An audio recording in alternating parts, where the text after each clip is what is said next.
હર હર મહાદેવ દોસ્તો, તહેવારોના રાજા પ્રકાશનો પર્વ દિવાળી હવે નજીક છે। વર્ષ 2025માં દિવાળીનો પાવન તહેવાર 21 ઓક્ટોબરે મનાવાશે।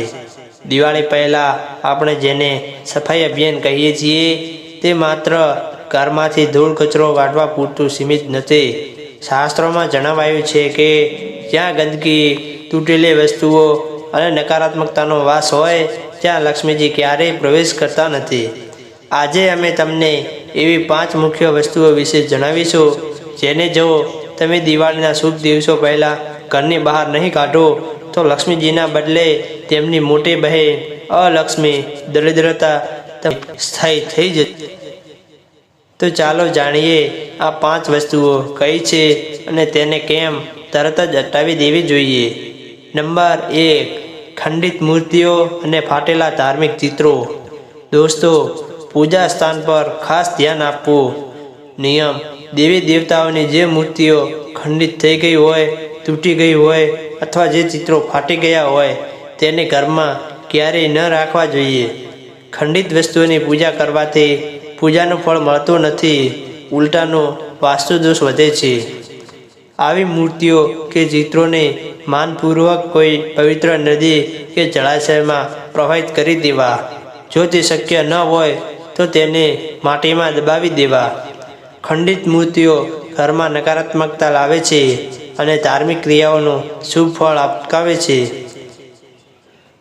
નંબર 2, તૂટેલા કે બિનઉપયોગી વાસણો।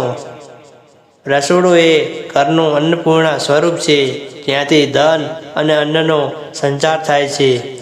તૂટેલા કાચના, ચિરાડ પડેલા કે વાંકા વળી ગયેલા વાસણો રસોડામાં ન રાખવા જોઈએ।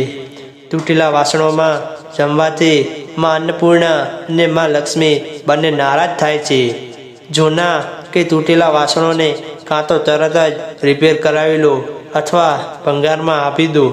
દિવાળી પહેલાં રસોડું હંમેશા પૂર્ણ અને અખંડ વસ્તુઓથી સુશોભિત હોવું જોઈએ। તૂટેલા વાસણ અન્ન અને ધનના બગાડ તરફ ઇશારો કરે છે જેનાથી ઘરમાં ધનનો પ્રવાહ રોકાય છે। નંબર 3, બંધ પડેલી ઘડિયાળ કે તૂટેલા ઇલેક્ટ્રોનિક ઉપકરણો। સમયને લક્ષ્મીજીનું જ એક સ્વરૂપ માનવામાં આવ્યું છે। ઘરમાં બંધ પડેલી ઘડિયાળને તાત્કાલિક રિપેર કરાવો અથવા બહાર કાઢી નાખો। બંધ ઘડિયાળ એ રોકાઈ ગયેલા સમયનું પ્રતીક છે। તમારું સૌભાગ્ય રોકાઈ જાય છે અને પ્રગતિ અટકી જાય છે। ખરાબ પડેલી લાઇટો, ટ્યુબલાઇટ કે બલ્બ પણ ઘરમાં ના રાખવા। દિવાળી એ પ્રકાશનો તહેવાર છે। ઘરમાં અંધારું કે ખરાબ લાઇટ માં લક્ષ્મીને અપ્રિય છે। બંધ સમય અને અંધારું ઘરની પ્રગતિમાં અવરોધ ઊભો કરે છે અને ઘરમાં વાસ્તુ દોષ પેદા કરે છે। નંબર 4, ફાટેલા જૂના કપડાં અને જૂતા ચપ્પલ।